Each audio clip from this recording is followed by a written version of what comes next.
So we,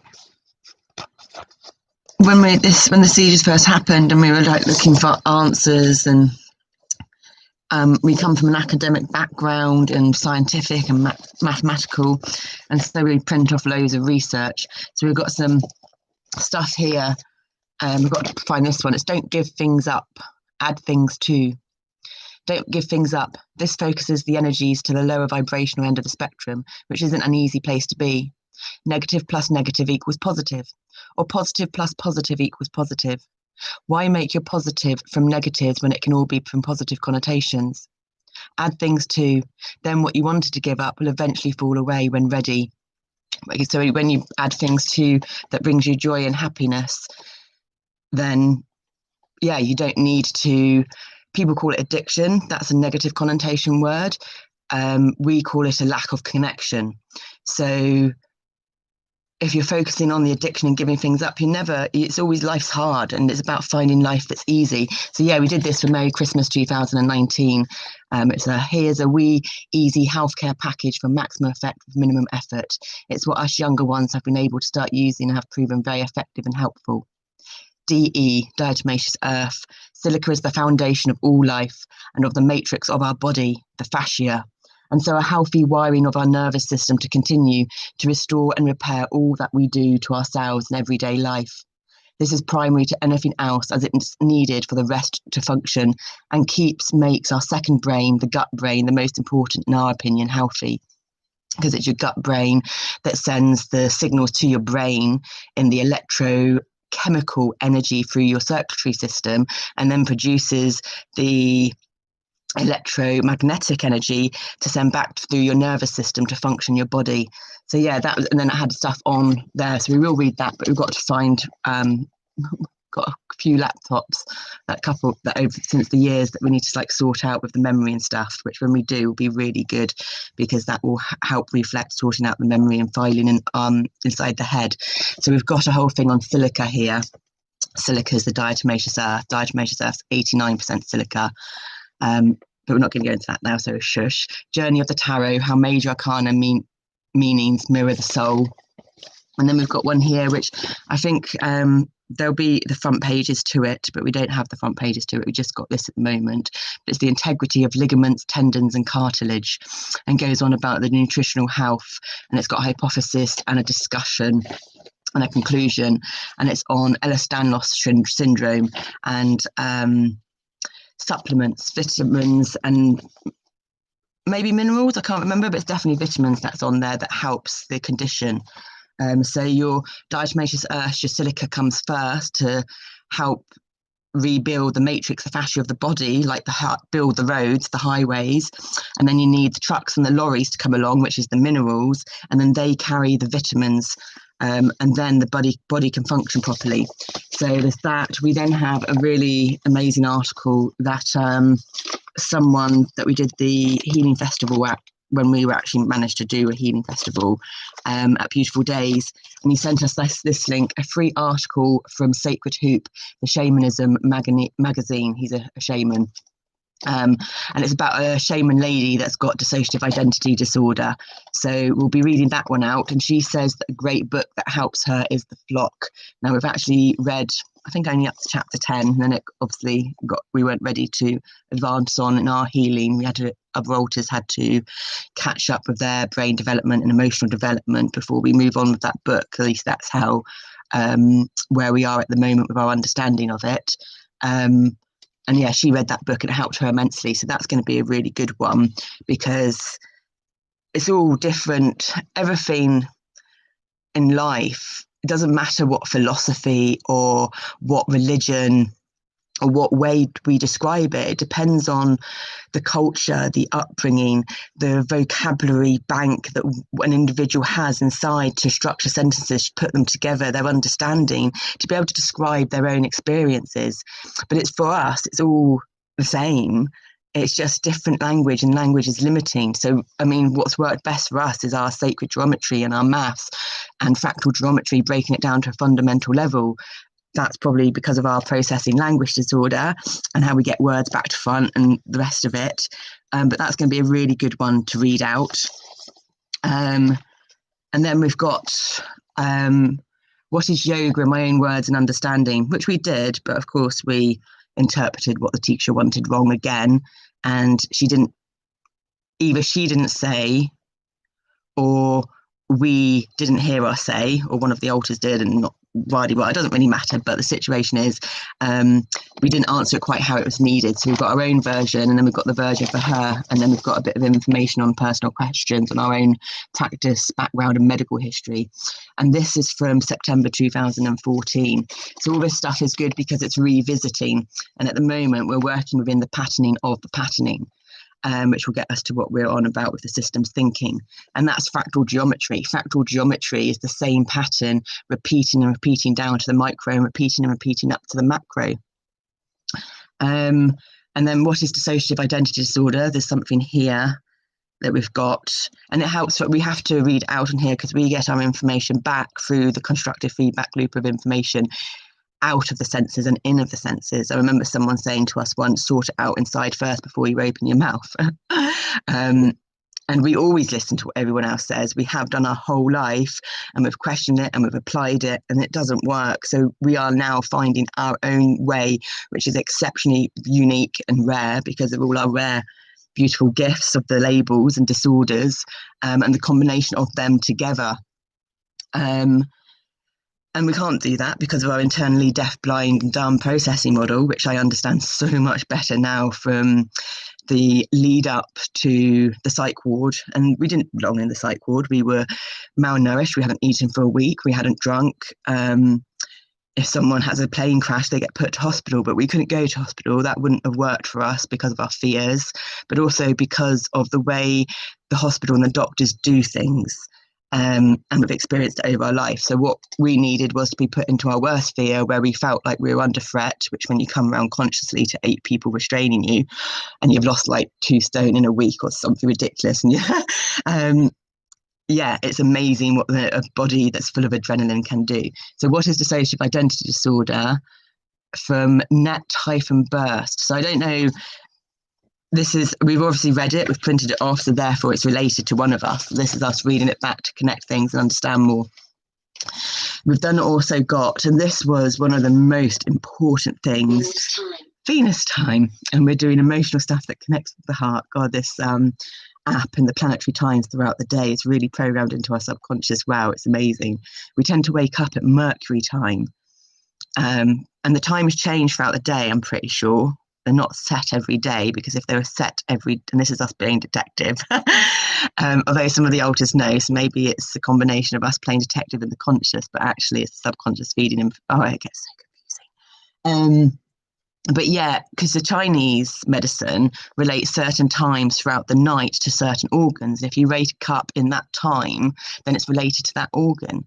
And it suddenly came to us today, well, that's great and that's fascinating.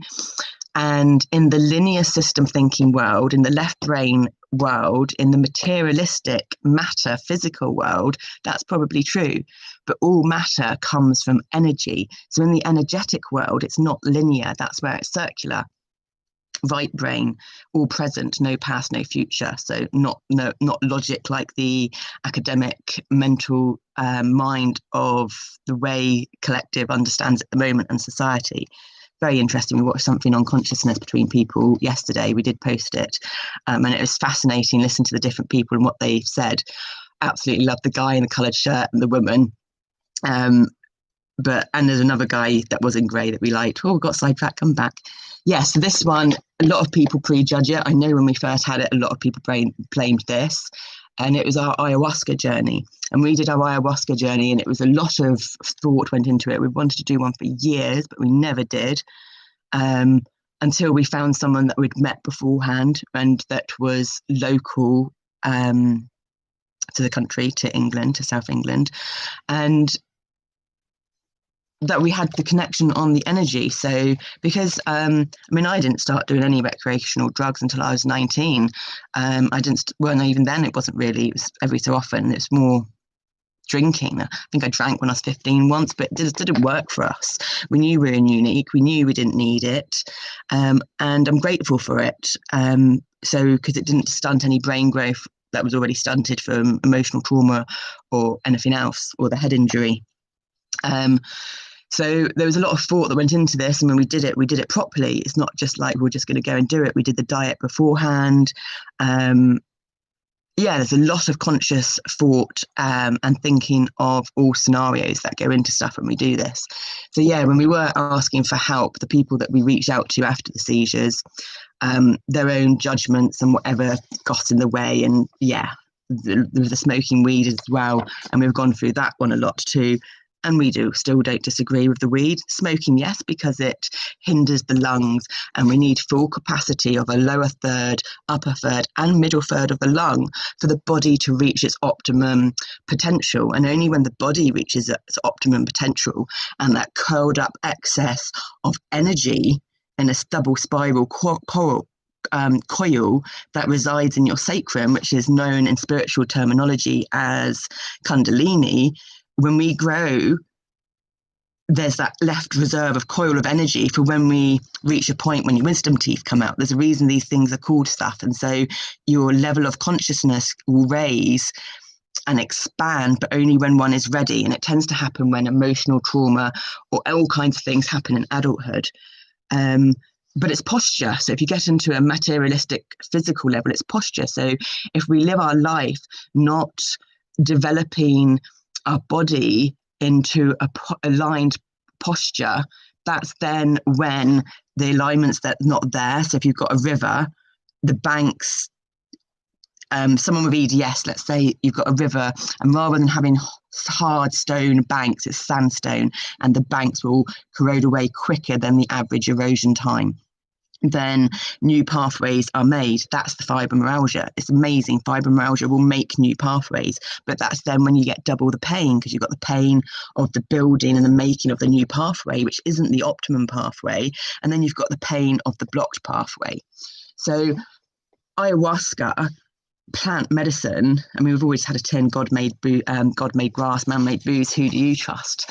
And it's true, anything that is natural and organic, the body knows what to do with it, whether it's dispel it or whether it's used it for the body's healthy functioning.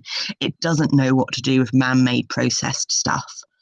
So it's not that alcohol's bad, but man-made processed alcohol, if we're going to bring a good or bad into it, in our opinion, is bad. But homemade, organic, natural alcohol isn't bad. So language and the way we use language, but also the way we communicate. So I remember about a 3 or 4 hour conversation with Smiles wasn't really a conversation. It just got more lost, and we stemmed it back. And I appreciate this to have someone to stem this back with, but and it was the first word, it was thought, that we both had a different definition on. So when people really properly communicate, the other needs to know, and ourselves need to know, what something means to us, so that when we start a proper conversation with someone, we can actually say, well, okay, well, what's your definition of this? What do you mean by that? So that you can really make sure that your individual attachment or understanding of the word is the same as the other, so you actually can properly have a conversation. And that's purely from a logical base, and which we need in a world where people don't live from their heart. But if someone lives from their heart, they can get an intuitive understanding and a feeling rather than knowing it from the mind. But it's about the mind-heart connection, and consciousness is wanting to evolve and involve. We've done a lot of external stuff as a collective, evolving, but it's time now as a collective to involve. And that's what's been happening in the world over the last year. Since we were in the psych ward when we first heard about it, that's when it started. So it would have been in February, probably around our 40th birthday. Life begins at 40. So it was about the connection between Gaia, between nature, between food and diet.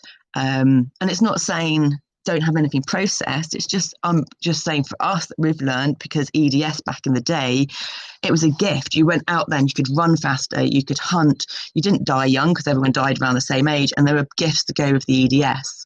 But as times moved on and evolved, we haven't moved on the consciousness to work out the modern day gifts of Ehlers-Danlos syndromes. We kind of have, but we're not going to go into that one again.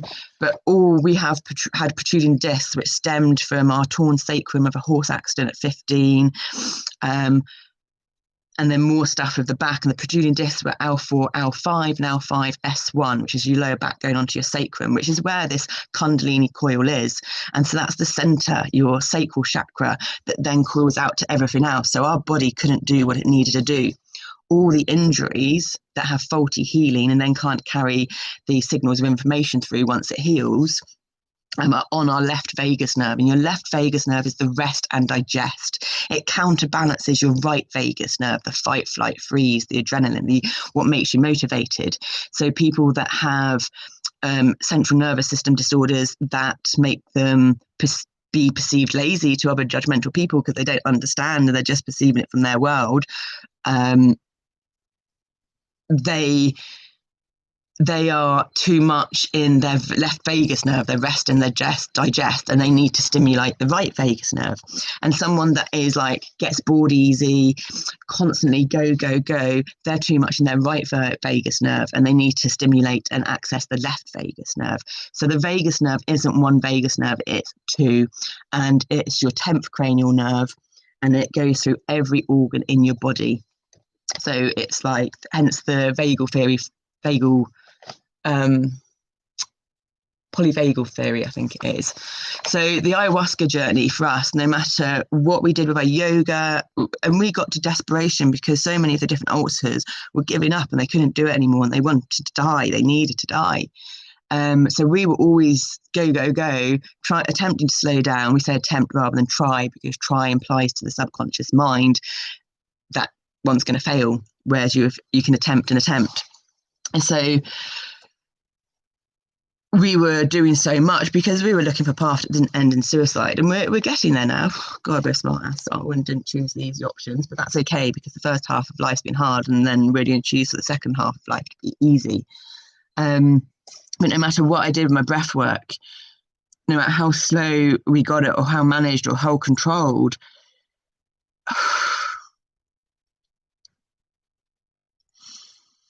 the pain, the physical pain was excruciating. And of course, people generally don't believe the amount of physical pain we've been in because we managed to hide it so well. But when you've done something from a kid, hiding it from a kid because of the effect you've seen it have on others intuitively, you do coping mechanisms. And so the ayahuasca, it was like my whole pelvis, and the pelvis holds all fear, trauma, anxiety. It's your psoas major and the psoas minor, the psoas muscles, and they're your hip flexors. So they're the first muscle to wake up when you're a baby. So when you're a baby, first thing babies do is sit up. So it's the most deepest subconscious muscle. Now, yoga is all about different philosophies, different religions, they're different paths of self-awareness, self-discovery to do what consciousness wants to do, and that's to experience in life. And consciousness incarnates into a physical body so that we can experience through the 5 physical senses. But we've got, and this is pratyahara, the 5th limb, I think, I'm not going to count it. And we've got too much into the experiential and the pleasures. So pratyahara is freedom from the desires of your senses. It doesn't mean not to enjoy and not to have pleasure and not to still have your senses, but it's about that, well, I don't need that. I can take that if I want it because it's nice, but it's not going to be taking more and more to fill this void. And so the psoas muscle is your deepest, most subconscious muscle. And it takes 4 times more energy to use your thumb than it does your psoas muscle. So what our understanding and what we've picked up to links to us, aligns with us with yoga, is one does yoga to access the subconscious mind through the body. And then when one is able to become conscious in the subconscious, but first one has to become aware in the subconscious, making the subconscious conscious, but first someone has to become aware in the conscious. So there's lots of different people's understanding and definitions and attachments to what consciousness is: subconscious, conscious, unconscious. We're going to eventually put our own dictionary together and everything, because quite frankly, we're just fed up of everyone misunderstanding us, and we even misunderstand ourselves, which is why we do these, so we can watch them back, so that we can critique constructive feedback ourselves to see where we've put can't instead of can, or done all those little processing language disorder things wrong, which then causes the catalyst for the misunderstanding because people listen too much to the words rather than to the energy and the feelings. And then obviously half my body's got rewired backwards. And that was amazing when we found that out, because that was, we did one-on-one with one of our yoga teachers to develop ourselves and our understanding, our awareness of our body for our assessment, because Iyengar yoga is one of the hardest in the world. It's a 2-year course, and we did it twice, so it's just under a 2 year. If you work out, it's like 9 months for a year, isn't it, when you do a course? So it's not really a year, so it's just under 4 years. And she goes, that's interesting. I mean, she always kind of got it quite wrong. She would push us, and what we needed to do was not push ourselves, but that's how she did it with herself. She was a beautiful lady, lovely. And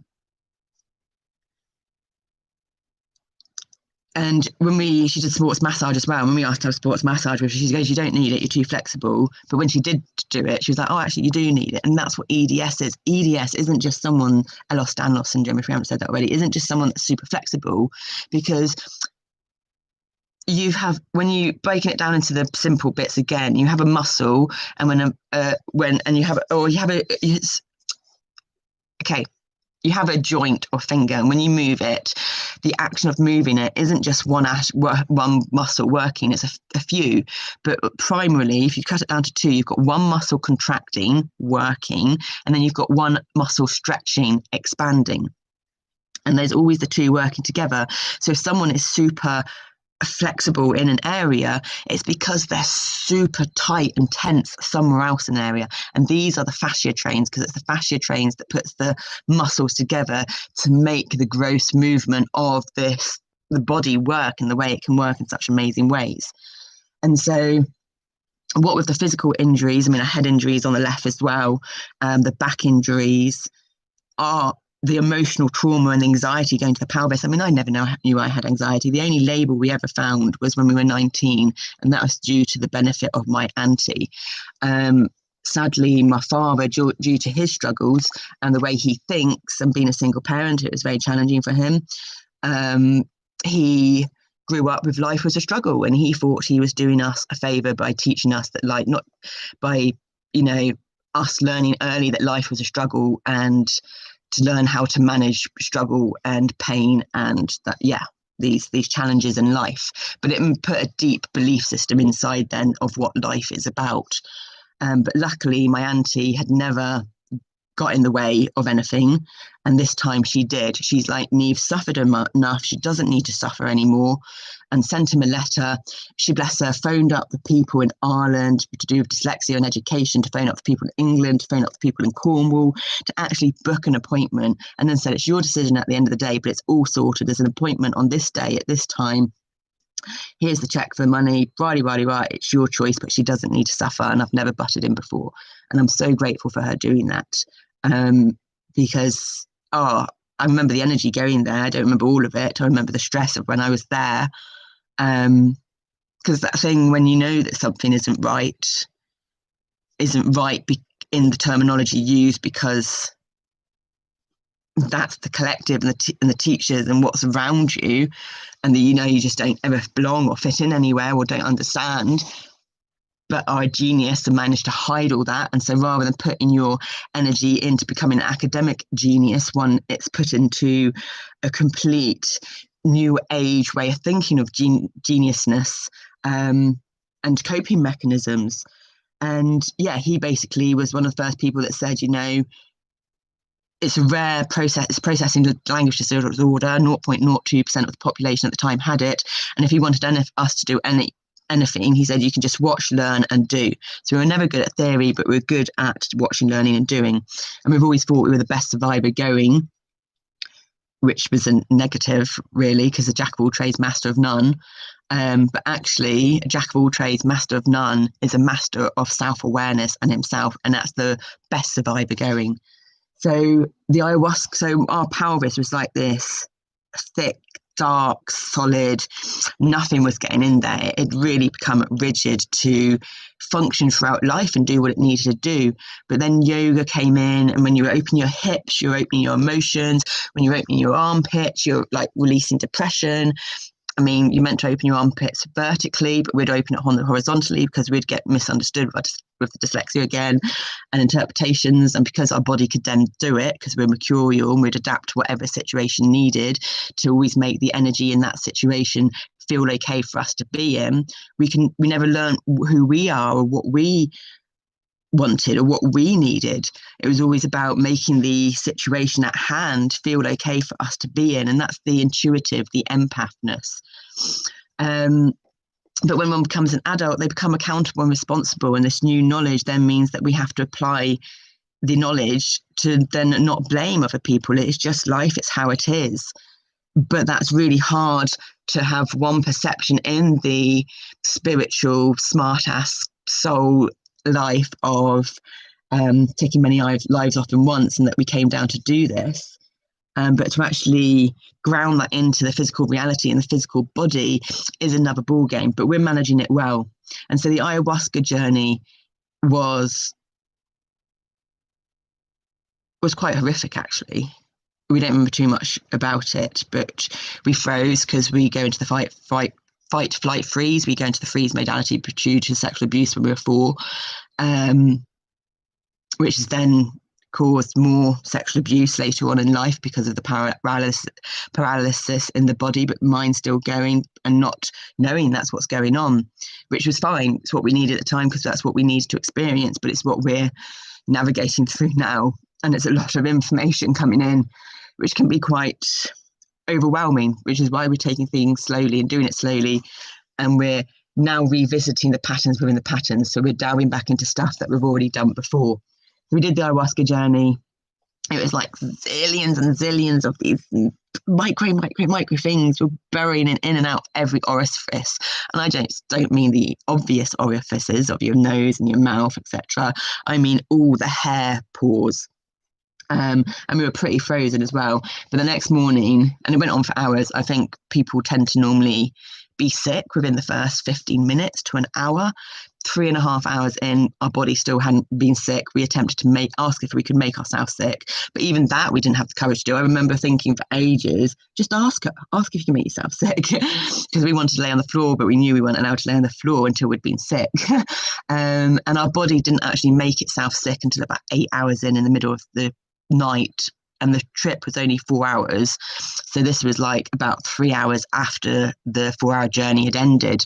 But that's the Ehlers-Danlos syndrome, and the body couldn't make itself sick. And we probably did damage because we did used to make ourselves sick when we were younger, and we've done it on and off. But all these things, again, the anorexia, the bulimia, we've never gone to that scale because we always thought we were smart. Well, we were smart, but it was actually would shift from into another alter.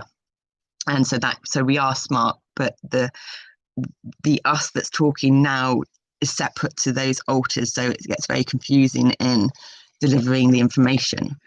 But we're getting better, I feel. So the ayahuasca journey is like this thick, black, solid thing that wasn't going anywhere. And the ayahuasca comes in, it's like drills lots of holes through it so the light can shine through. So then that light can eventually corrode and break down this thick, dark solidness. So without it, we wouldn't be where we are now. But we knew another friend that went off and did loads of them, but he just kept doing quite a few, but he never seemed to do the actual. We've always done the counselling and the therapy and the self-awareness and self-development that we need to do before we do anything like this, and we literally treat it as a spiritual, sacred healing concept, not like what my old hypnotherapist for, he has got some beliefs around it. He didn't believe in dissociative identity disorder. I mean, we sent him one brief message that taken a couple of months to get to say in one sentence, so we didn't trigger, and obviously triggered him because he came back saying we were on Groundhog Day and that we delved into whatever, all these things that sent us down again. And this was like when we were suicidal, and you don't get a hypnotherapist sending an old client a message like that at 11 o'clock at night. He'd obviously had a drink and we triggered him. But again, that's what we needed to learn. So the ayahuasca journey, we needed. Without it, we wouldn't be where we are now. Without a lot of things, we wouldn't be where we are now. So we've got the pre-ayahuasca diet, detox and healing information there as well. And then we've got one, how to get off antidepressant medication. I mean, even with that, we knew they were what triggered the seizures. We were on so many different ones. We'd never gone it on our whole life, but we then needed it. And then we were minimizing it and coming down, and we'd go to the doctor and tell them and explain what was going on. And he would converse with the psychiatrist, and the psychiatrist would want to up our meds. And it's so she's wanting to up our meds, double it, when we've already kind of almost halved it or quartered it, which means it actually would be quadrupling it if we were to do what she was to say. So we're not going to get into that too much either, but there's a whole lot of miscommunication, no symbiosis or congruence between different bodies of scientific beliefs and counselling helps, which needs to be brought together to function in a whole, which I believe is happening a lot more the way people are using the internet more. We call technology inorganic consciousness, and obviously everything else is organic. Even a rock is consciousness, because our understanding of consciousness is down to very micro subatomic level. So atoms make up your molecules, and they make up the physical world. But when you go below the atoms into the subatomic, you're going into quantum physics now. And Newtonian physics isn't wrong. Newtonian physics is just a wee spectrum of the bigger picture. So that was a bit of good information. And then we did have this plant, which we think's died, but we're going to put it outside, which our gardener gave us, and it was growing, but then we brought it inside. It's meant to stay outside, so we probably killed it again. But this is why it's going to be so good for us to grow the plants, and hence growing the weed when we did, until the police raided the house and took all that stuff away.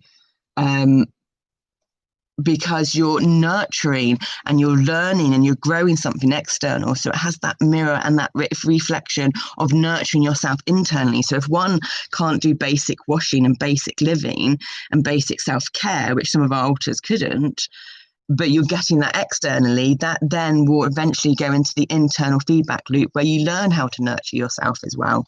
And so this is feverfew, and feverfew has got so many anti-inflammatory, it's got physical effects. So yeah, I mean, the way the altars, our subconscious, whatever you want, the DID, it has linked into so many different aspects and avenues. We've been doing the healing journey, self-awareness, since we were 18 and overdosed, 22 when we went traveling. So 22 years, 22 comes up a lot. 22 is the number of intuition. But yeah, it's natural, it's plants, we're not getting into it now. So anyway, what we're meant to be talking about now, half an hour in, there's we don't talk to anyone really and don't communicate. So sometimes we need to get out of our head what gets out, but we don't realise that till it comes in. So this is all the stuff we're going to read out on here. So this one is, we've put the picture up at the front, but you do have you've got disconnection to interconnectedness is the first picture at the top. Then you've got linear to circular, and that's where we say about linear system thinking, there's a beginning and there's an end. And that's what we use for a spectrum. There's a beginning and end, and then you've got a central point of balance in the middle, and that's the seesaw. And that is the one part of, if you get 6 of them minimum, then the center point is that vacuum of equilibrium, the zero gravity, whichever, there's lots of different language, the vortex, the black hole. And that's the linear system thinking, which is your left brain that makes you function in society, understand past and future. The male energy, the masculine, thinks in parts, whereas the feminine energy thinks in the whole, and that's the circular system thinking. And then you've got, looks like it says silos and emergence. I'm not sure on that one. Parts and the whole, which is the jigsaw puzzle, analysis and synthesis, and then isolation and relationships. So they're the pictures at the top. It's the one that we've put onto the front screen so you can look at it more. Tools for systems thinkers. The 6 fundamental concepts of systems thinking. In this series, and this is from, thank you to medium.com, Disruptive Design, Tools for System Thinkers. So this is from medium.com, and there's a lady's name up here, Leyla Acaroglu. So thank you to her. UNEP Champion of the Earth Designer, Sociologist, Sustainability Provocateur, TED Speaker, PH, and then it goes on, but not on this page, it goes on. So in this series on systems thinking, I share the key insights and tools needed to develop and advance a systems mindset for dealing with complex problem solving and transitioning to the circular economy.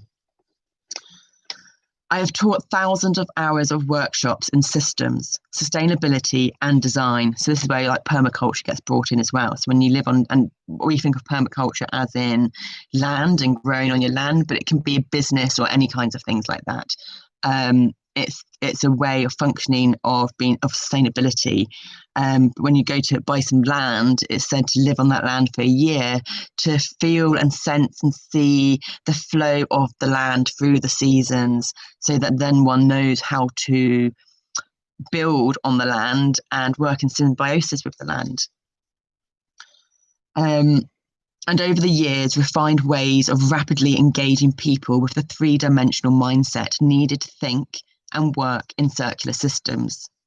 My motivation for writing this online toolkit is to help expand the ability of professionals to rapidly adopt to a systems mindset for positive impact. Words have power. And in systems thinking, we use some very specific words that intentionally define a different set of actions to mainstream thinking. Words like synthesis, emergence, and that's what goes on, because this is talking it into a more practical sense, but there's the emergence, when people talk about spiritual awakening, that can turn into an emergency. So this is all part of, well, one of the many spiritual awakenings we've kind of been on. But one of the closest things on the spiritual side, not going to the upper spiritual side that we call it, to do with like Hinduism, Indian, and all that higher thinking, but the lower spiritualism of nature and groundedness and shamanism. So one can train to be a shaman all they like, but until they actually have that natural catalyst of a shamanic initiation, which comes from consciousness and divine timing, then they're not the shaman that they probably want to be, if you know what I mean. It's a hard one. And so we see this as, because my mum was very shamanic. She died, Auntie, that we were talking about earlier. She's an ex-nun and her husband's an ex-priest. And so we see her as that religious, more spiritual side of it, although he's very into his food and she was into her food and stuff as well. So what's happening now with the younger people being called snowflakes and it being a derogatory term, is just a lack of understanding from the older generation who need to open up their minds more, because it's a hypersensitivity, and a hypersensitivity, yes, it can bring on the anxiety and all these things we have in the modern day culture, but that's only because we don't have the viewpoint of tribes to do with like people that go into psych wards, are people that are hypersensitive are able to embrace the subtle energetic body more. And if you're able to embrace the subtle energetic body more, that means one is dancing and healing the energetics as well as the physical. Because if we just heal the physical, it's going to manifest again from the energetics. We have to heal the energetics as well. And the energetics doesn't have time. That's where you have all the generational trauma in your DNA blueprint. So it's not just about your own traumas that's happened in your life, be it physical, emotional, sexual, mental, rah-de-rah. It's about the generational family line of traumas as well. And that's where Bruce Lipton and epigenetics comes into play, because if one does start living their life mindfully with what they eat, how they eat, what they put on their body chemical-wise, etc., then that has an impact at least 3 generations down. So yeah, that was the shamanic initiation and emergence, all different terminologies of different things coming in and meaning the same thing. Same thing, but different. And that goes on to, again, which we love when we watch something on, when we think of past, we because everything's symbolic and has connections. So when we think of past, we think of it being behind us because it's in the past, it's behind, it's happened, it's been there, done that, etc. But from this cultural viewpoint, which we absolutely love and makes so much sense to us, is so if you've got so we tend to think of past being on the left, what you've seen, etc. But we've been working with putting the past on the right, because in this culture, I think it was Alaska, Mongolians, up maybe that way somewhere, but there's so much information that comes in, that's why we have to revisit it. They put the past as being in front rather than behind, because the past has happened. It's been seen. So therefore, what's in front of you, you can see. What's behind you, you can't see. So the future's behind you. So that's then where the polar opposites come into play, but it's the same thing. It's just a different perspective. So we change our perspective, then that enables us to see things differently and can understand then, and that we're able to change our perception. So there was another one coming out then, but it's gone again. So it's not meant to come out, but it'll probably come back again in a minute. It was another example of that same thing, but from another example, I suppose. So yeah, emergence, interconnectedness, because this wasn't it. This is another one. This is about autism. So when we had our autism assessment, it was like, why don't people understand this? I don't get it. And it's like, because that's what autism is. It's a multidimensional way of thinking. And so we can see the interconnectedness of everything, but other people can't because their brain's not got that multidimensional wiring. So we see it as like an iceberg. The tip of the iceberg is your conscious mind. Very few people are even that aware in their conscious mind. The major part of the iceberg is what you can't see. It's under the water, and that's the subconscious mind. And that is the one that impacts our actions. And that's when people's words don't align to their actions. So therefore, to us, we just keep thinking, well, everyone's lying to us, because their words and their actions wouldn't align. And that's what we need to be able to relate to people. But of course, when the majority of people aren't aware and they can't align their words and their actions, then there's going to be this incongruence, this dissonance, this separation, and it gets interpreted as lying. And yes, they are lying because their words don't align to their actions, but they're lying to themselves. They're not consciously lying, they're subconsciously lying. So it's very complicated, which is interesting. We've just lost our one watcher on that one. So they've obviously had a little bit of a trigger. So it comes into, and that's triggered us now then into going up, maybe not. Okay, so that's an assumption. Full agreements don't make assumptions. Anyway, we're going to read on now because it's getting sidetracked. So interconnectedness, and that's what we're saying about the autism though. So you've got to think of these little nodes. With our DID, each alter has its own conscious and its own subconscious. So if that alters out, it's that alter's conscious mind. That is the conscious mind, but the conscious mind of that alter could be part of the mind that's in the subconscious. So yeah, it gets very confusing.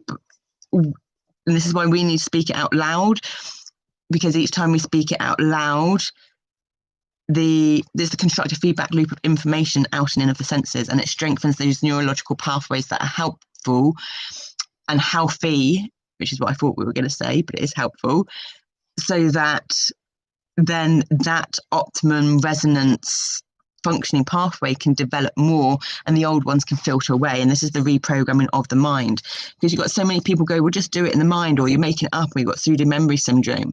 And it's like, well, at the end of the day, that's all just judgment, and it all comes down to your own limiting belief systems.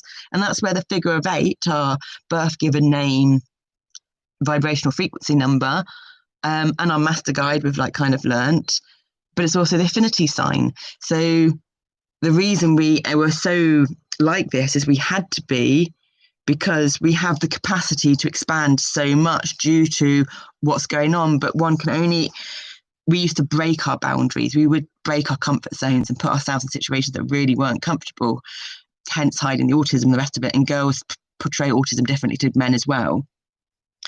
That's very interesting language we use there, girls and men. So, right, we're going to leave that there because it's getting in a bit deep, I think, but it's a good stuff to touch on. So, yeah, words like synthesis, emergence, interconnectedness, and feedback loops can be overwhelming for some people, since they have very specific meanings in relation to systems. Allow me to start off with the exploration of 6 key themes. So yeah, she says it there as well. One, it needs to, people say about going down the rabbit hole, one needs to go down lots of rabbit holes a little bit before they go down one rabbit hole deeply. But generally one doesn't know that until they go down one rabbit hole deeply to realize what they've done, to have the experience to learn from.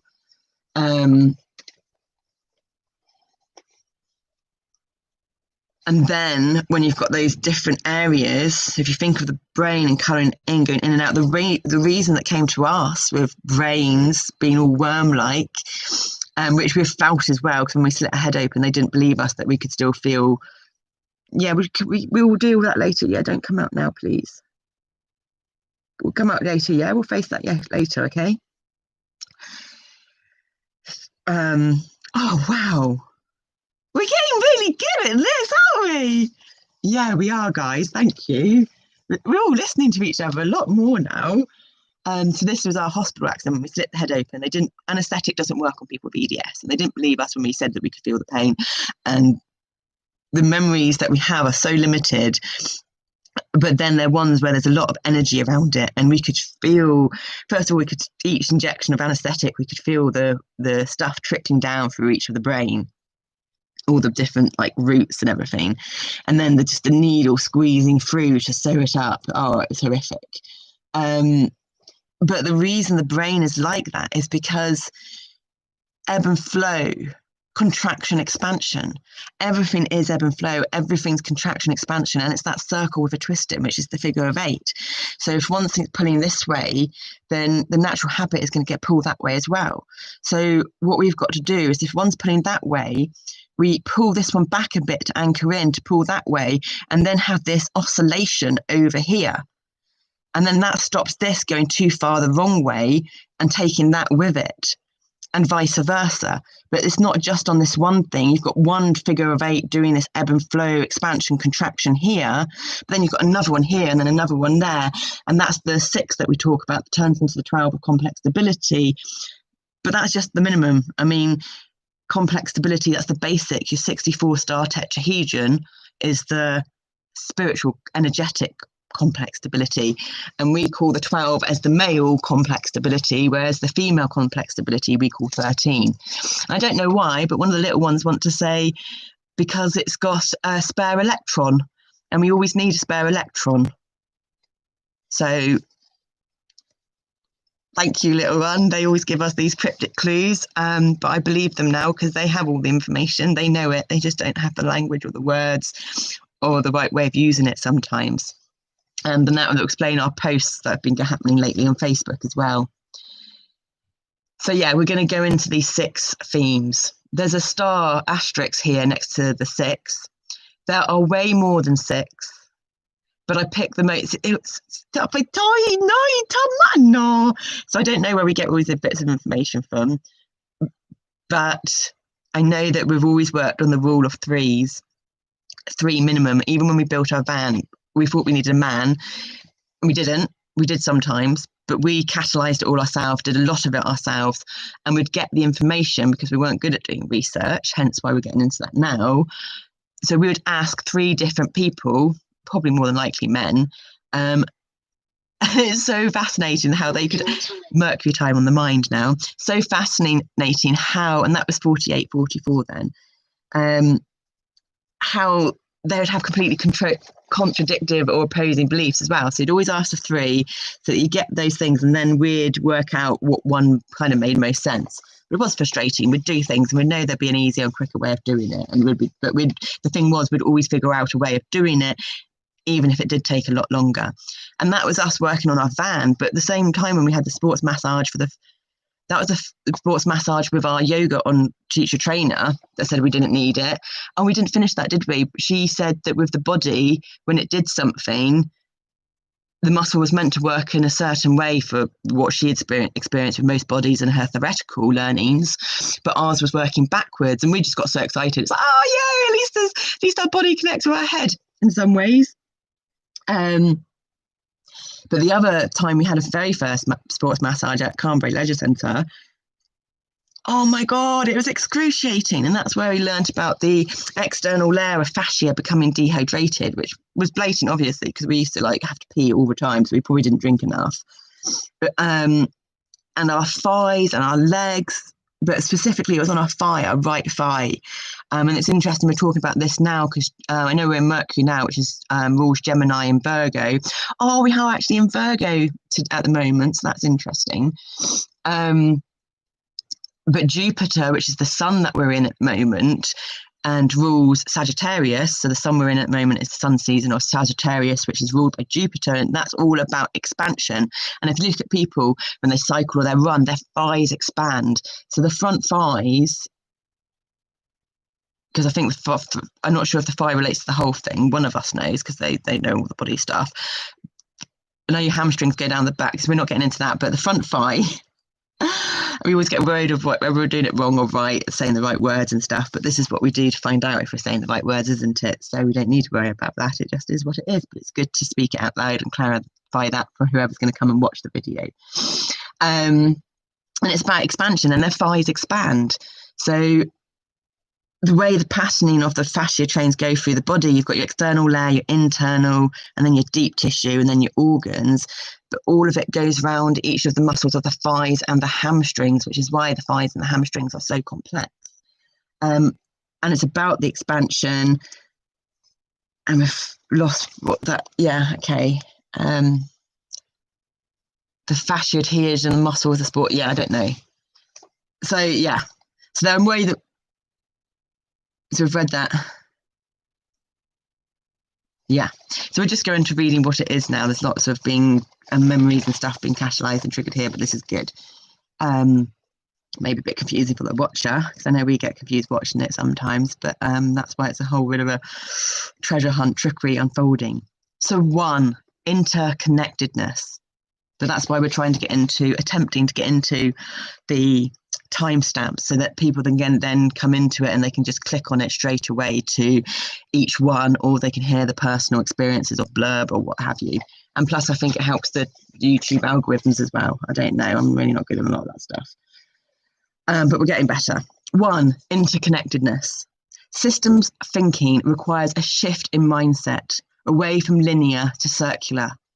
The fundamental principle of this shift is that everything is interconnected. We talk about interconnectedness, not in a spiritual way, but in a biological sciences way. Yeah, we can't wait till we understand quantum physics more so that we can understand quantum mechanics and quantum biology, because that chemistry thing on chlorophyll, the molecular structure of chlorophyll and what atoms are in it, and there's only one magnesium atom, and people with also central nervous system disorders need a lot more magnesium. So yeah, quantum biology and quantum mechanics. Essentially everything is relying. Makes us so happy, those ones. I know, but we have to go into that gently, don't we? Yeah, because too much mind expansion. Exactly. Essentially, everything is reliant upon something else for survival. Humans need food, air, and water to sustain our bodies, and trees need carbon dioxide and sunlight to thrive. Everything needs something else, often a complex array of other things to survive. So what's coming to us is the contraction and the expansion. So oxygen is what cells need. So you've got organic consciousness, inorganic consciousness. Inorganic consciousness being technology, consciousness being anything not man-made. But then within the organic consciousness, you have bioorganic consciousness and organic consciousness. So a rock doesn't need oxygen, so that's organic consciousness, whereas cells need oxygen, and that's bioorganic consciousness. Yes, no! I think we've done well there on that one, from our body's reaction. We've got a beautiful rainbow light reflection on this as well. We do like sun gazing into the sun and through things at safe spectrums. So this is the symbiosis, but yeah, consciousness is related to oxygen, we're going to say so, but no, bioorganic consciousness is related to oxygen. organic consciousness.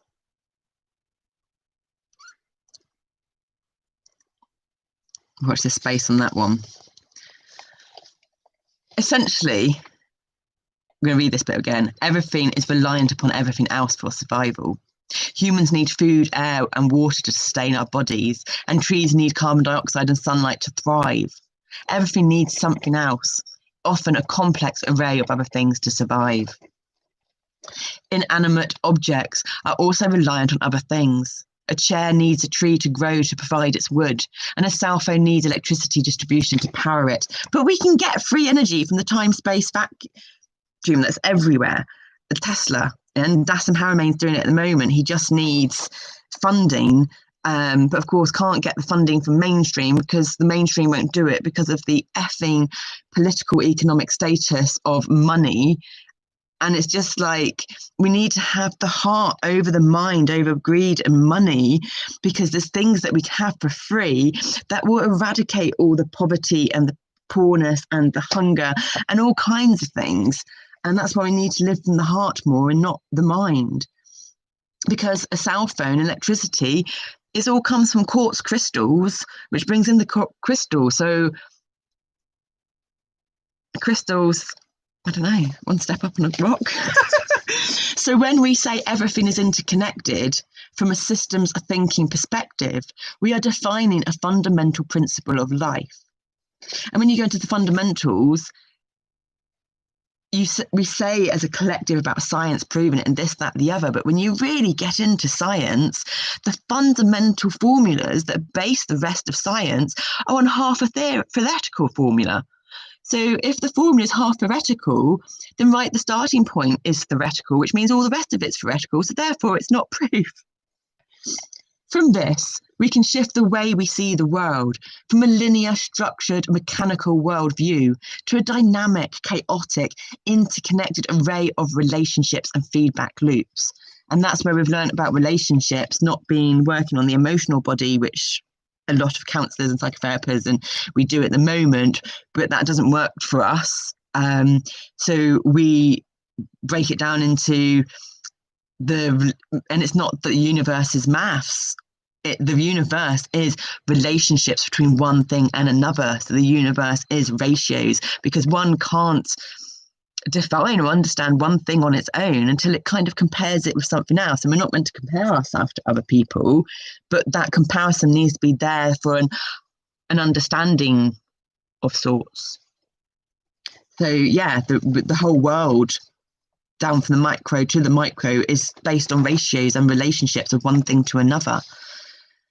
Be that thing being inorganic or organic consciousness, organic or bioorganic consciousness. From this, we can shift the way we see the world from a linear, structured, mechanical worldview to a dynamic, chaotic, interconnected array of relationships and feedback loops. A system thinker uses the mindset to untangle and work within the complexity of life on Earth. So that's the picture one, is talking about interconnectedness, disconnection, sporadicness, interconnection. So this would be what we were describing between the alters and the iceberg, and every alter having a conscious and a subconscious mind.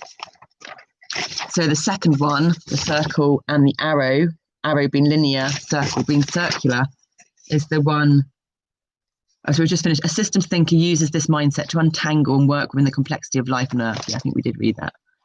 So then two, the title's been scrooged off on this one, but it will be in our notes on the second one on there. In general, I think it's synthesis. In general, synthesis refers to the combining of two or more things to create something new. When it comes to systems thinking, the goal is synthesis as opposed to analysis, which is the dissection of complexity into manageable components. Analysis fits into the mechanical and reductionist worldview, where the world is broken down into parts. And so that's the masculine energy there. So synthesis is the feminine energies and analysis is the masculine energies. I like this game. We're making our own cards. Yeah, we're going to make our own cards, aren't we? But all systems are dynamic and often complex. Thus, we need a more holistic approach to understanding phenomena. Synthesis is about understanding the whole and the parts at the same time, along with the relationships and the connections that make up the dynamics of the whole. So that's what we did. When our genius coping mechanism of the ID, that's what the consciousness, our individual expression of consciousness, divided it into lots of individual expressions of consciousness and people in this one host body. And now we're bringing it all back together again, because other people got lots of selves and multiple personalities too. They just like to think of themselves as a singular self, and that's when you get into singularity, because when matter gets so dense it gets really tiny into singularity. Oh my god, guys, you're learning so quick, I can't keep up. Can you slow down, please?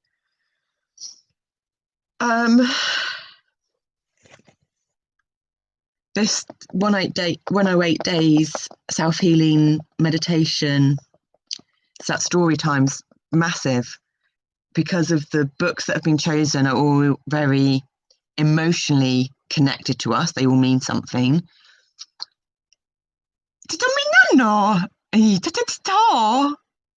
Yeah, we're developing our vocabulary bank, library basis, whether we understand it or not, because it doesn't matter if we don't understand the words, because the way the energies work, if we don't understand it and we ask the question, it then gives us the answer eventually in some weird way, whether it's one of our tarot ladies or men suddenly starting to talk about that so we understand it, or whether it's the next thing that comes up on YouTube randomly that's not in the thing that's related to what we're watching. And it's putting it together in structure and sentences, but it's from different. Guys, tell me more. Yeah, we're not talking about that anymore. So yeah, there's so many. There's no, everything we do is just like, God, there's so many reasons to it all, and it's unbelievable. They're so smart. We're so smart because I'm them. Oh, just look forward to getting this body physically strong and flexible and balanced, so that when we go out there, we're just so strong within ourselves that we can't fit. And we can feel the other people's internal judgments and disbelief or whatever, but it won't affect us because we will know our truth and we'll know our strength, and we know that we haven't made any of this up. And this is just our unique way of processing and seeing the world and doing what everyone else does. And there's people out there like us because we learned to be us by copying and mirroring everyone else. So that's why we've got collective consciousness in us like everyone else, but we don't need to have that external thing of being a fly on the world to always see other people's different ways, because we've got so many coming and posing in different ways inside of us from experiencing all that already. So yeah, that's us breaking it down into the parts and then choosing not to heal and put it all together as one, as the society, as we understand the collective and society to know it at the moment on the general, because the personality develops around 6, whereas our trauma started happening when we were in the mum's stomach, taking on our mum's stuff, because we were trouble when we were in her tummy apparently, and we didn't eat as a baby. God, our father doesn't even have any photos of us, and then he has very few memories, and the ones he does have changes, or they're all really negative. Like, no, what we did effing well to be such a smiley, happy, bubbly person and not portray all of this. I know he said he had his life hard, but that's always the case. You don't put that onto your kids. Just wish he could have the courage to. We don't want him to change. We just want him to man up and not always say that he did his best. Just go, yeah, I did my best and it fucking wasn't good enough and we fucked up and we're so sorry.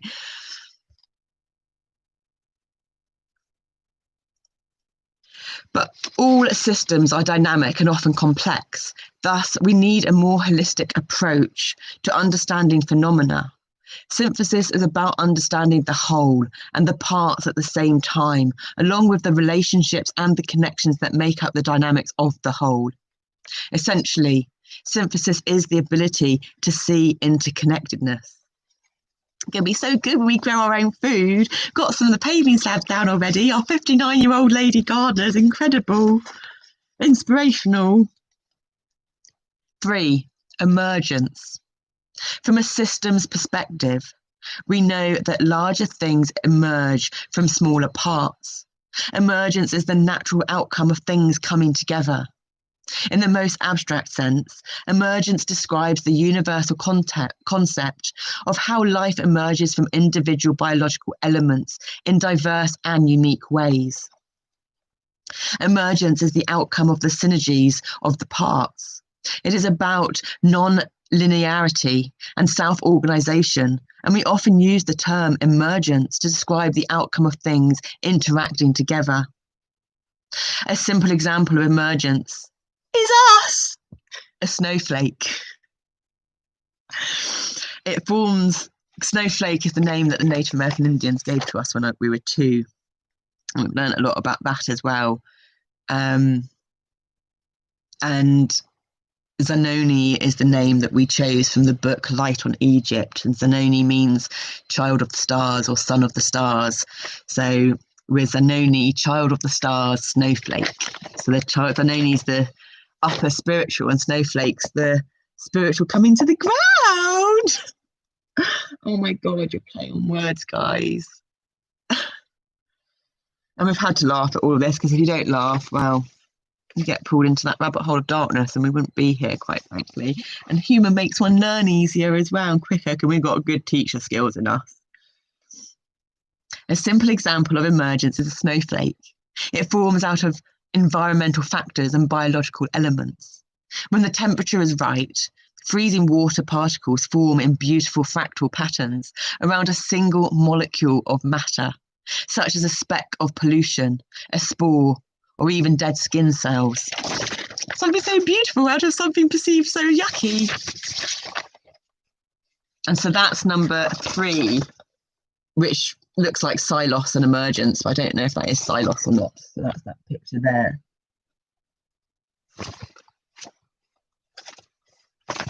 Oh yeah, because when you've got emergence, it's expanding out of its container, isn't it? So, and that's where they say higher vibration, because if you think, because we can say how that the myth of Jesus walking on water be true and disappearing, because ice is solid, not much movement between those atoms. That's the pelvis, the trauma, the anxiety. But then when it's not solid, it's water, and it fits the container that it's in. And that's an empath in a way, before they become their unique selves. They fit the container of energy to contain and balance and harmonize the dissonant and harmonic frequencies between the different energetics of all the people. And then the water boils up and gets hot and becomes steam, and it gets lighter and it rises out of the petri dish, out of its container. But you have to have the boundaries there in the physical body. Otherwise, if you do it too much in mind or too much in heart and too much whatever, it's not crazy. It's a lunatic to do with the lunar living cycles, making the circular system. So getting routine, but getting routine in a circular rather than the linear. And that's what we're doing.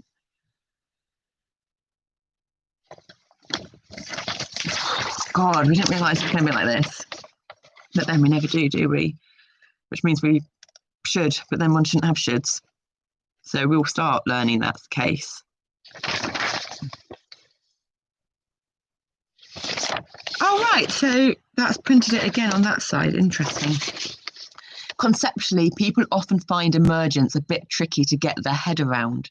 But when you get it, your brain starts to form emergent outcomes from the disparate and often odd things you encounter in the world. There is nothing in a caterpillar that tells you it would be a butterfly. Oh, Buxman Fuller. We like poetry and we like those phrases, but there's lots of wording we don't like in a lot of those phrases, but we're going to get all those good quotes from people and we're going to make their wording suit us, because our body works to the wording that's not good because we're so aligned and balanced. And so therefore we'll make it so the words make us still aligned and balanced, not like react. People misunderstand autism. Autism is the develop of consciousness. Autism is the developmental development of bioorganic consciousness. It's the future of the brain. So this, now what we're doing on this is preparation because of the books that are coming soon on our Neve Deborah Snowflake Coleman channel, and they're all the books on our labels. So this is us prepping ourselves and strengthening ourselves to support us to be able to manage those books without too many interruptions. 4, feedback loops, and this is what we're doing now constantly. Exhausting. Hence why we haven't been cooking for ages and been able to. We've had to cancel our food shops, but we are good and we make excess. So we've got loads of healthy, homemade, freezer food, pre-prepped meal freezer food, because energy either goes into the body to be able to do food and stuff like that, or into this, and we can't do that when we do this because that's the other ones. But we soon be able to do it all. Not for a while, still a long way to go on the body, but not a very long way compared to where we're coming from. Luckily, we're coming to the end. 4, feedback loops. Since everything is interconnected, there are constant feedback loops and flows between elements of systems. We can observe, understand, and intervene in feedback loops once we understand their type and dynamics. And that's why we would like more people. It's like Southern Hemisphere people understand us more, or their ways are different and their ways work for us because they show us support, but I don't think they mean to show us support. It's just their actions are actions that we feel supported by, because we get likes and hearts. And the heart's more important because we feel loved off Southern Hemisphere people. But people we know up Northern Hemisphere don't do that. And we feel very unsupported and unloved by people up here. But that's our thing. And that's okay because this is us working through our feelings and understanding it more. But we miss Southern Hemisphere and Southern Hemisphere people and their ways. We dance better with them. Yeah, you do, don't you, my lovelies? But we needed to come back here to experience all this, didn't we? Yeah. And like, who's this one watcher that watches us? Well, yeah, but that's all teaching us as well. And when you get the bad comments and everything, it all teaches us. So whether we know who they not are or not, it doesn't matter, does it? No. Probably better we don't know. Why is that? Don't know, in case it's someone that then triggers us and does something else. Yeah, but then there's always going to be a reason for something, isn't there? Yeah, just depends which way we need to look at it at the time for us to be okay in that time, doesn't it? Yeah, and that's what we've learned off everyone else here, isn't it?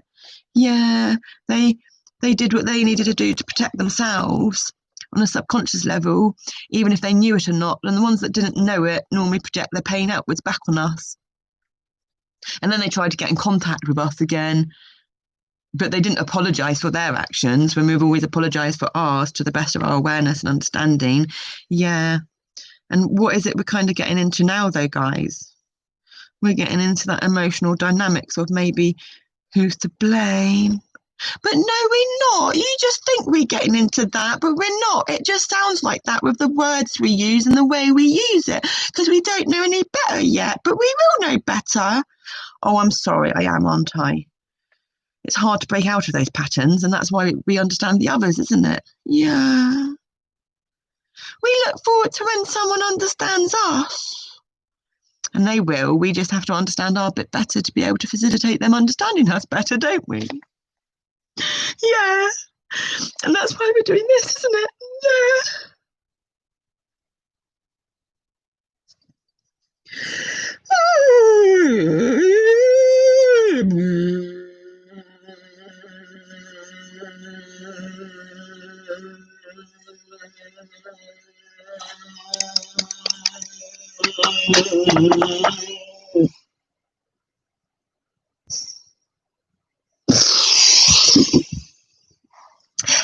And we've got up on there with our pictures the whole process of trauma. And when you have a dorsal vagus, a vagal dorsal collapse, and that's up this bit here that we're sorting out now. And we don't think a lot of people, scientific people, will necessarily believe us, but that's okay. And not that older ones believe us yet, but they're starting to more.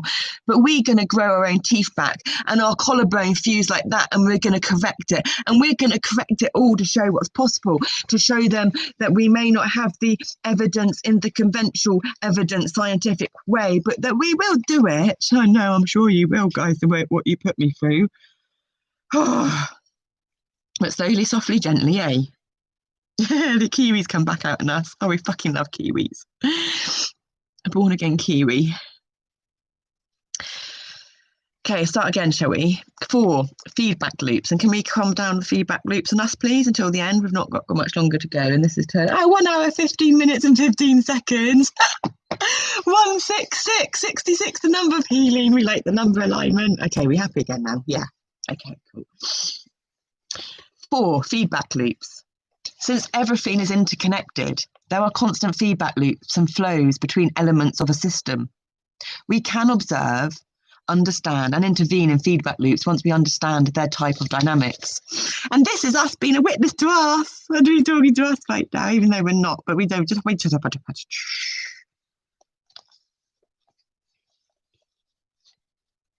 The 2 main types of feedback loops are reinforcing and balancing. What can be confusing is a reinforcing feedback loop is not usually a good thing. This happens when elements in a system reinforce more of the same, such as population growth or algae growing exponentially in a pond. In reinforcing loops, an abundance of one element can continually refine itself, which often leads to it taking over. And that's like furniture and fixing. So in bookkeeping and accounting, you have different titles, and one of the fundamental titles or categories is fixtures and fittings, and another one's furniture, which might come under assets. It's a bit expensive. So fixings and fittings, and that then relates us into building our van, because we'd put too much fittings and fixtures on, which then makes it hard to get off if you need to get it off. So you've got to get a balance between 2, and that's too much reinforcement, because we didn't trust ourselves to know that we were maybe doing it right in the right way, to know that if you've got an angle and an angle, you have strong angles and weak angles, but we do have weak ankles too. But we're going to know it all, because some of us know the angles that are strong and not ones, and then when we do, we have strong ankles with our angles.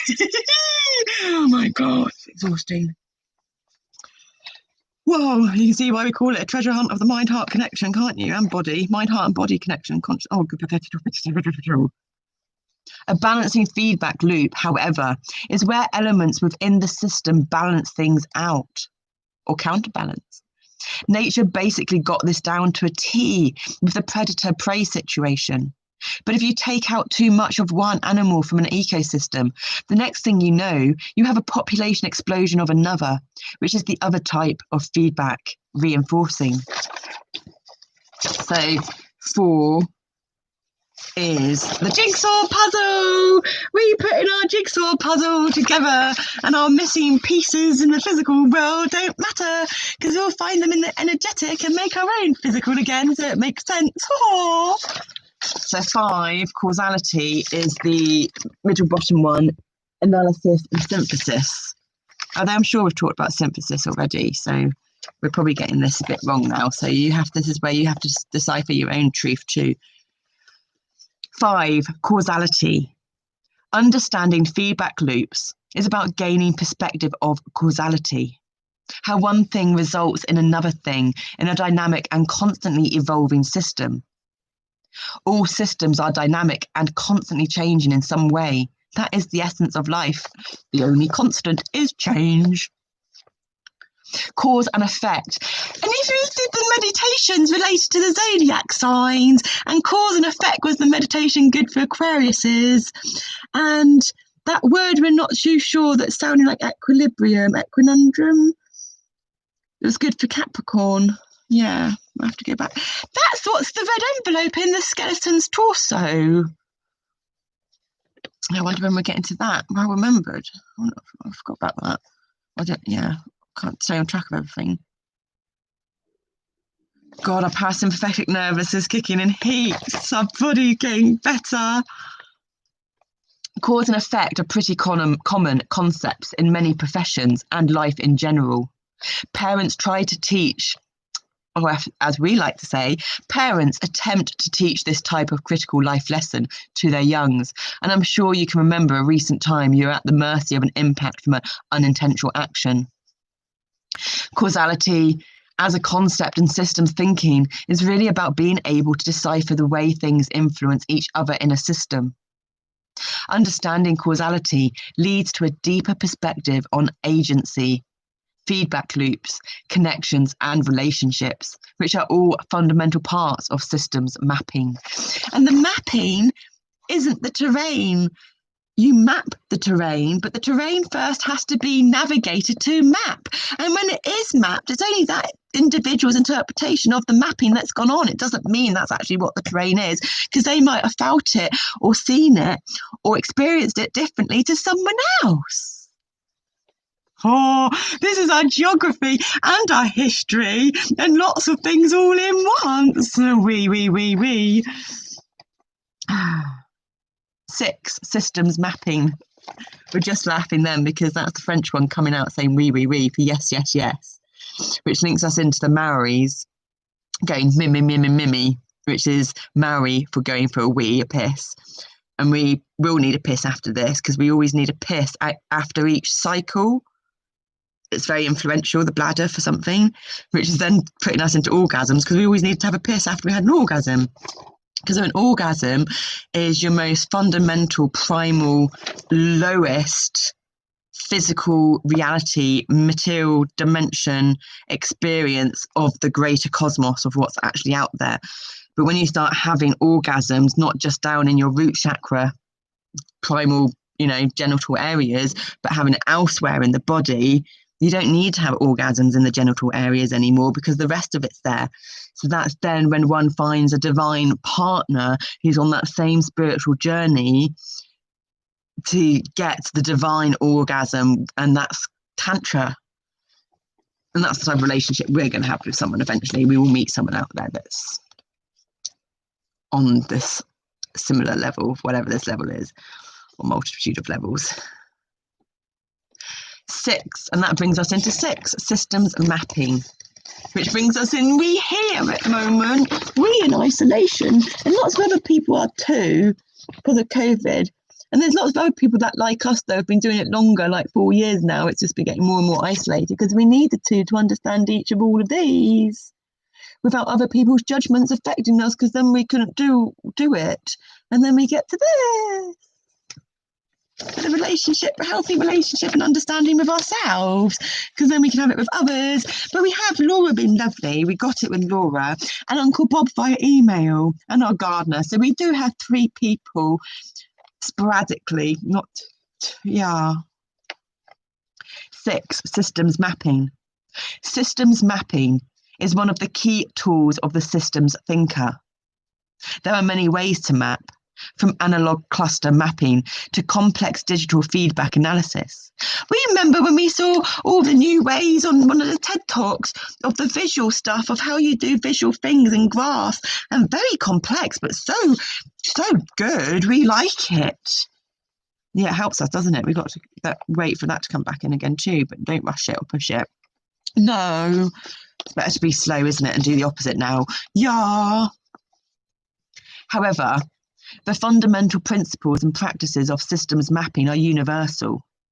Identify and map the elements of things within a system to understand how they are interconnected, relate, and act in a complex system. And from here, unique insights and discoveries can be used to develop interventions, shifts, or policy decisions that will dramatically change the system in the most effective way. And that's the maximum output, least effort. But it's about effortless effort in yoga, because when one aligns, not like bodybuilding pulls the muscles away from the bones and puts more tension and stress on the tendons, and the tendons are what joins the muscle to the bones where the ligaments are. And if there's more stress on that, then it can't do its job properly. So if your body gets its strength from the structure, and the structure is the bones. And so the muscle layers itself across the bone to get its strength and doesn't need to become big. And then it doesn't put the unnecessary harmful stress on the tendons and the joints and the ligaments. That's what yoga is. And that's why people in yoga are very strong, because they're working the whole body together as a whole body together synthesis thing of harmony, effortless effort, because it's in alignment to gravity. And so therefore it's maximum output, most ease, because when one receives messages from these abstract concepts that people call divine messages or stuff exterior from them, it's all internal from one's own subconscious. And they say, oh, but I wouldn't have used that language, or I wouldn't have used that. It's like, yeah, but that's your conscious mind saying that you wouldn't have used that language. Your subconscious is everything that you've ever experienced in your whole life. And there's so much stuff you aren't aware of because you're not even aware fully in the conscious mind. So that's then when it's perceived as outside of them. But I tell you, from the experiences that we've had, none of it's outside of you. And when it is outside of you, you're lying to yourself, and it causes more dissonance inside because the honesty is not there. And belief systems again. And everything that we see, and this is we're understanding the illusion thing, because everything we see outside of us is the manifestation of the collective bioorganic consciousness with the collective organic conscious with the collective inorganic consciousness of technology. And then it does work in mysterious ways. And that's the occult. Occult isn't bad, it's just mysterious stuff, the unknown. And the thing at the moment which consciousness wants is to bring consciousness into the physical more, bringing the vocabulary and the expression into it more, so we can start being compassionate and not judgmental, to understand other people's ways of processing and thinking, because that then expands our own way and gives us new ideas to dance with or not. And if they don't work for us, they don't work for us, and that's fine. But it doesn't mean it's a lie, it doesn't mean it's wrong, it just means it's not right for us. And that's compassion.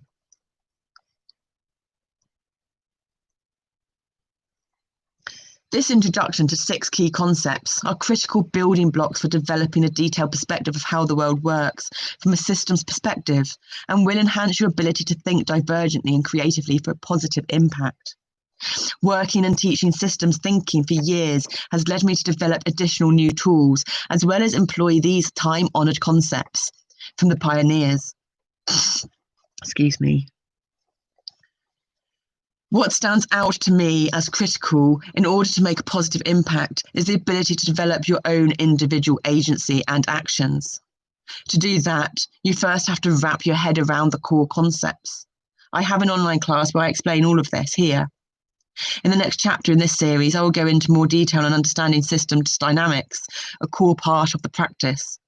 If you want to go even deeper, check out the full suite of programs I have created with my team at Disruptive Design and the Unschool. I love the titles. We designed them to help individuals and organizations level up their change-making abilities for a positive, regenerative, and circular economy. All the beautiful illustrations are by Emma Segal. And for the inspiration sources that help develop these, please see Leyla Acaroglu.com. Emma Segal, is that the lady that does our Secret Language of Body book and the Secret Language of Colour? No, that's Inner Segal. Oh yeah. I remembered on the Segal though. So yeah, well, there we go. Half an hour or less on that, an hour or more on us sharing what we needed to share. Namaste, thanks for watching. Takes time. You've got to see the visual. Might be an idea listening to this back if you have watched this, but actually not watching it so you see us, but listening to it so your internal processing system experiences the information on a different level. And then it will take a bit of time for stuff to integrate and connect. So normally after mind stuff, a lot of body stuff and breath work is good to do to help that integration and connection. And then eventually it will start manifesting through your actions and words. We're just sharing what we do anyway. It's up to you what you do. But we will find a way to share. Well, we found a way to share. We're doing it already. We're sharing our ways and what we do. And there's so much more intention behind it. It's been sent through the energetic fields of healing and Reiki and the rest of it.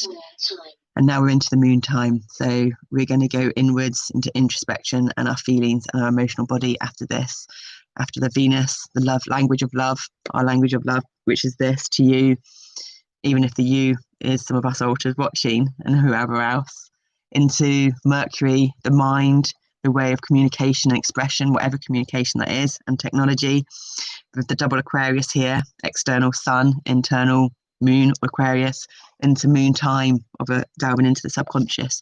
So we're going to do some more of that to embrace our integration. And if you do want to know the yoga integration mudra, I'll give you the correct way of doing it, which is right arm. I think you could do it both ways actually, but maybe right arm over left arm, right finger, baby finger over left baby finger. And then you do that and you just breathe. And do you feel a shift in your breathing? But we swap, so we'll do the same arm cross, but we'll swap the baby finger on top to change the patterning, because we've done so much of how one should do it for so long that how one should do it isn't how we need to do it, because we need to unwind a load of the patterning that's been wound up wrong and then wind it up in the right way. And then you can do the same by swapping over that way as well. And that's just four different patterns on this version. You can then change this by changing the planes of your body. So for instance, this doesn't work for us because this enables our dorsal vagus to collapse even more. So we do this, put it up there, put it behind the head, and then that gives us correct alignment in our spine to correctly align the brainstem and the old brain of the cerebellum along with the prefrontal lobar cortex, the rest of the stuff up there, down into your central nervous system and down your spine. Oh my God, we've been wanting to know that information for so long. That's amazing that came up. Bye.